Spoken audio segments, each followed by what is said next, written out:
Hello, मैं सुजल दवे। हमेशा की तरह गिर का प्यार मुझे एक बार फिर से यहाँ खींच लाया है। प्रकृति को महसूस करने के लिए मैं फिर से गिर में आया हूँ। आगे आगे आप मेरे साथ मेरे सहयात्री बनेंगे और इस यात्रा के दौरान हम प्रकृति को देखेंगे, यहाँ की शेरों को देखेंगे, कई भिन्न प्रकार के जानवरों को देखेंगे। इस वक्त मैं सासन के मेन बाजार से गुजर रहा हूँ। फॉरेस्ट डिपार्टमेंट की अनुमति के साथ हूँ। आगे हम चलते हैं गिर की सफारी। तो फाइनली हम गिर फॉरेस्ट में जाने के लिए गेट नंबर 2 पे आ गए। हमारे पास फॉरेस्ट डिपार्टमेंट की पर्याप्त अनुमति है। जो नियम है तो हमारे जो गाइड है पीयूष भाई और हमारे जो ड्राइवर है वो देवराज जी है, वो लोग हमारे साथ है। जो हमारे गाइड साहब है वो अनुमति यहाँ पर देंगे। ये लोग यहाँ पर रजिस्ट्रेशन को चेक करते हैं, उसके बाद ही आपको जंगल में जाने की अनुमति मिलती है। तो ये ना मान ले कि आपने अनुमति ले ली या पैसे भर दिए तो आप इजीली जा पाएंगे, नहीं। यहाँ पर वाइल्ड एनिमल का इतना ध्यान रखा गया है कि कोई भी लूज पॉइंट छोड़ा नहीं जा रहा। आप देख रहे होंगे हमारा रजिस्ट्रेशन है, फिर भी हमारे गाइड साहब को उतरना पड़ा, हमारे पीयूसी को, और वो अनुमति चेक करानी पड़ी। खैर अब सब कुछ ठीक हो गया है तो हम जंगल में जाने के लिए तैयार है। ये गेट नंबर 2 है और आप लोगों की दुआ रही तो शेर से भी बातचीत हो ही जाएगी। चलते हैं। स्पॉटेड डियर है। ये गिर का जो फॉरेस्ट है उसमें कम से कम आपको 65,000 से ज़्यादा मिल जाएंगे। शेरों के लिए नेचुरल खाना है, ये हमेशा जागते रहते हैं, आपको हर जगह मिल जाएंगे। देखो अब एक साइन आ गया, इसने चिल्ला के ये बोला कि जो पहले ठीक था वो नहीं था, क्योंकि हम लोग यहाँ पर है तो हमारी हाजिरी भी उन्हें पसंद नहीं है। ये हमेशा चौकन्ना रहते हैं और पूरे गिर का जो आप जब भी आते हैं गिर तो एक इम्प्रेशन के साथ आते कि गिर यानी शासन, लेकिन इस गलतफहमी को यहाँ दूर कीजिए। गिर यानी शासन नहीं है, गिर यानी जूनागढ़ भी है, गिर यानी भावनगर भी है, गिर यानी पोरबंदर भी है, गिर यानी अमरेली भी है। ऐसे 4 या 5 जिले हैं जो गिर में गिने जाते हैं। 65,000 से ज़्यादा भी स्पॉटेड डियर यहाँ पर स्पॉट किए गए हैं जो पूरे गिर के फॉरेस्ट में है। इस वक्त हम गिर सेंचुरी के 9 नंबर के रूट के ऊपर है। हम पर्याप्त अनुमति के साथ है, आपको पूरे जंगल में कई जानवर मिल जाएंगे, लेकिन इस गलतफहमी में ना रहिए कि आपकी मुलाकात शेर से होगी। वो आपकी किस्मत के ऊपर है, या किस्मत शेर की खराब हो या आपकी अच्छी हो तो ही आप आमना सामना हो सकता है।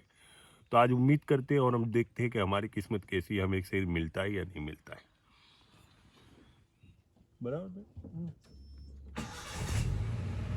देखिए, आप जब भी जंगल में आते तो याद रखिए कि आप शेरों के घर में जा रहे। अगर आपके घर में शेर आता है तो क्या होता है, तो आपके जो नियम है उस हिसाब के शेर चलेगा। वैसे ये संभावना बहुत कम है, लेकिन ये एग्जाम्पल दे रहा हूँ जिससे आप समझ सके। वैसे ही आप शेरों के घर में आ रहे हैं तो याद रखिए कि कुछ नियम है। हालांकि शेरों ने नहीं बनाए हैं, लेकिन शेरों को जो प्यार करते हैं यार, वो चाहते कि शेर लंबे समय तक हमारे साथ रहे, उन्होंने कुछ नियम बनाए। तो जब भी आप जंगल में आए तो कुछ नियमों का पालन कीजिए। ये अनुशासन आपको हर जगह साइन बोर्ड के रूप में मिलेगा, लेकिन इसका पालन आपको स्वयं करना है। देख लीजिए, जब भी आप जंगल में आएंगे तो याद रखिएगा, मेहरबानी करके कोई भी कचरा, प्लास्टिक या पॉलीथीन बैग यहाँ कभी न डालें। याद रखिए, जो भी वाइल्ड एनिमल है वो हमेशा शांति चाहते हैं, उन्हें शोर शराबा पसंद नहीं है। तो हो सके तो आप चिल्लाइए नहीं। और जंगल में तरह तरह के पेड़ पौधे होते हैं, सूखे पत्ते वगैरह होते हैं, तो प्लीज़ जो भी स्मोक करते हैं कभी जंगल के अंदर स्मोक न करें, ताकि आग न फैले, क्योंकि आग हमारे जानवरों के साथ साथ हमारे धरोहर जिसे मानते हैं वो जंगल को भी नष्ट कर देती है। ऐसे कई नियम होंगे, जहाँ जहाँ हमारे ध्यान पर आएंगे हम आपको बताएं। हम रूट नंबर 9 पे है, मैंने पहले ही बता दिया था। हम इस रूट पे आ रहे थे, सामने से शेर आ रहे हैं, तो आप ध्यान देखिए, जरा देखिए, हर कोई गाइड हो, ड्राइवर हो, वो शेरों के लिए रास्ते बनाते हैं। शेर की आवाज़ आपने अभी सुनी होगी, तो मेरी स्क्रिप्ट थोड़ी ब्रेक हो चुकी है, लेकिन सभी लोग पीछे जा रहे, शेर को रास्ता दे रहे। ये शेर का सम्मान है। ये हमें गाइड और फॉरेस्ट के जो ड्राइवर है वो सिखाते हैं। हमें बिल्कुल शांति रखनी चाहिए और याद रखिए, शेर देखने की चीज़ है, छेड़ने की नहीं। उम्मीद करता हूँ मेरे साथ साथ आपको भी शेर देखने को मिलेगा।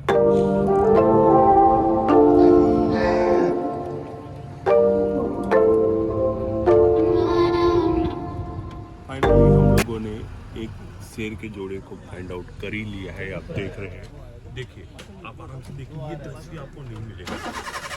शेर पूरा के साथ बैठी हुई है, शांति रखी थी। शेर निकला, शेर गया, उसके साथ एक छोटे बच्चे को भी लेके आया हुआ। अब शांति से देखिए, तीन शेर। छोटा बच्चा माना जा रहा है उन्हीं का होगा। वैसे आप कह सकते हैं कि ये शेर का ब्रेकफास्ट चल रहा है। शेरनी खाने के साथ है, बच्चा इधर उधर जा रहा है तो शेर उसके पीछे चला गया इसको लाने के लिए। बच्चा नहीं है, टीनेजर्स कह सकते हो। करीबन ये 1 साल का हो सकता है, ऐसा मेरा मानना है। तो हम लोगों ने बहुत अच्छा दृश्य देखा। हमारी किस्मत बहुत अच्छी थी कि शेरों का जो ब्रेकफास्ट हो रहा था उसी वक्त हम लोगों ने शेरों को देखा। हाँ, लेकिन शेरों को थोड़ा अनुशासन सीख लेना चाहिए था। हमें ब्रेकफास्ट पे इन्वाइट कर सकते थे अगर किया होता तो भी हम नहीं जाते, क्योंकि वी आर टोटली वेजिटेरियन। और शेरों के साथ ब्रेकफास्ट, ओह माय गॉड, हम ब्रेकफास्ट करने जा रहे हैं या ब्रेकफास्ट बनने जा रहे हैं पता नहीं। लेकिन हमारी किस्मत बहुत अच्छी है, हम लोगों ने इस जंगल के रन किया है, तब जाके हमने 3 शेर देखे। तो फाइनली मेरे साथ आप लोगों ने शेरों को देख ही लिया। अब जब शेरों को देख लिया है तो पूरी कहानी इस तरह की हो जाती है कि क्लाइमेक्स आपको पता चल गया और इंटरवल आया नहीं है। खैर कोई बात नहीं, फिर भी थोड़ा इंटरेस्ट बनाए रखिए, क्योंकि गिर में शेरों के अलावा बहुत कुछ है जानने के लिए। केवल शेर देखना गिर की यात्रा नहीं है। गिर में और भी रहस्य है, और भी कुछ चीज़ें हैं जो जानना जरूरी होता है। मैं आगे आगे जैसे जैसे समय मिलेगा, मौके मिलेंगे, मैं आपको बताता रहूँगा। लेकिन जब बात शेरों पर अटकी है तो मैं शेर की बता दूं। मेरे गाइड पीयूष जी ने मुझे अभी अभी जो बताया है कि हम लोगों ने जो शेरों को खाना खाते हुए देखा, सबसे पहले तो इस बात पे आप फोकस कीजिएगा कि जब भी आप गिर की सफारी में आए तो शेर दिख जाए, वो बहुत बड़ी बात होती है। उसमें भी शेर अगर खाना खा रहा है और वो देख रहे हो तो बहुत बड़ी बात है। आज हमारी किस्मत बहुत अच्छी थी और मेरे ख्याल से शेर की किस्मत बुरी थी कि आज हमने एक नहीं 4 शेर खाना खाते हुए देखे हैं। लेकिन जब उन्हें देखा तो कई सवाल खड़े हो जाते हैं। मैं सोशल मीडिया पे भी इस तरह की कई भ्रामक बातें चलती रहती है कि जो वन विभाग के कर्मचारी है वो जितने भी टूरिस्ट है उनका दिल बना रहे, वो लगातार आते रहे, उसके लिए शेरों को अपनी तरफ से खाना देते हैं। तो दोस्तों ध्यान रखिए, मेरे गाइड पीएचडी से जिस तरह से बात हुई है और मैंने खुद यहाँ पर देखा है, महसूस किया है, रिसर्च किया है, ऐसी कोई भ्रामक बातों पे आप ध्यान ना दें। फिर जब भी खाना खाते हैं खुद शिकार करके ही खाते हैं। जहाँ तक वन विभाग के कर्मचारियों की भूमिका है तो मैं आपको बता दूं कि सुबह में 5 बजे वन विभाग के कर्मचारी यहाँ पर आते हैं। आके वो शेरों के फुट मार्क जो होते हैं उसे ढूंढते हैं और उसका लगातार पीछा करते हुए शेर के करीब चले जाते हैं। वो शेरों के इर्द गिर्द रहते हैं, उन पर नज़र बनाए रखते हैं। और जब भी हम जैसे टूरिस्ट यहाँ पर आते हैं तो आसानी से वो शेरों को सपोर्ट कर पाते हैं, क्योंकि जानकारी अब मिल जाती है। गाइड को वन विभाग के कर्मचारी से मिल जाती है कि शेर यहाँ पर बैठे है, खाना खा रहा है, सो रहा है। आप अगर डिस्टर्ब ना करें और उसको देखना चाहते हैं तो आप यात्री को लेकर आ जाइए, तो आ जाते हैं। ये वन विभाग के कर्मचारियों की एक भूमिका है। वो सुबह में 5 बजे शुरू हो जाती है, दोपहर में 12 बजे ख़त्म होती है। 12 से 3 वो रेस्ट कर लेते हैं, फिर दोस्तों फिर से वो काम पे लग जाते हैं, क्योंकि 12 से 3 के रेस्ट के दौरान सिर इधर से उधर कहाँ चले गए ये खोजना उनकी भूमिका होती है। 7 बजे तक ये लगातार काम करते। वैसे तो 24 घंटे उनकी ड्यूटी होती है, लेकिन आमतौर पर 7 बजे के बाद वो ख़त्म हो जाते हैं। पर महत्वपूर्ण बात यह है कि वन विभाग के जो कर्मचारी है वो शेरों पे लगातार यात्रियों के लिए नहीं, पर वाकई क्या शेर किसी इनफाइट में इंजर हुआ है या किसी भी तरह से इंजर हुआ है तो वो पता करके डॉक्टर को बुलाना और शेर का इलाज करवाना वो भी उनकी भूमिका में आता है, और लगातार वो इस तरह से कर रहे, तब जाके गिर में शेर बचे। तो दोस्तों इस वक्त गिर जंगल के अंदर हम नेस में हैं। नेस यानी यहाँ पर आप देखेंगे तो गिर में कभी आपको कोई गांव नहीं मिलेंगे। यहाँ छोटे छोटे कस्बे होते हैं, 2-4 घर होते हैं, उसे जैसे यहाँ की परिभाषा में नेस कहा जाता है। यहाँ हम जहाँ है उसका नाम है दुधाड़ा नेस।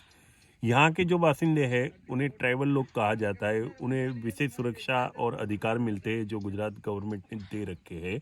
इसमें हम फिर कभी बात कर लेंगे।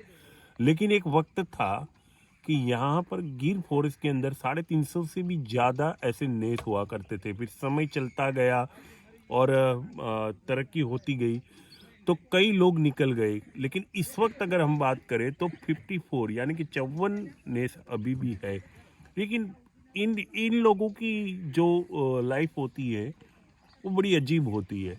आप जो दूर से देखेंगे तो आपको लगेगा कि बहुत अच्छी लाइफ है, और नज़दीक जाके आप देखेंगे तो थोड़ी आपको टफ लगेगी। आप बिलीव कीजिए कि आप 5G के आसपास घूम रहे हैं, 4G यूज़ कर रहे हैं, और ये वो लोग हैं जो बिना बिजली के 24 घंटे रहते हैं।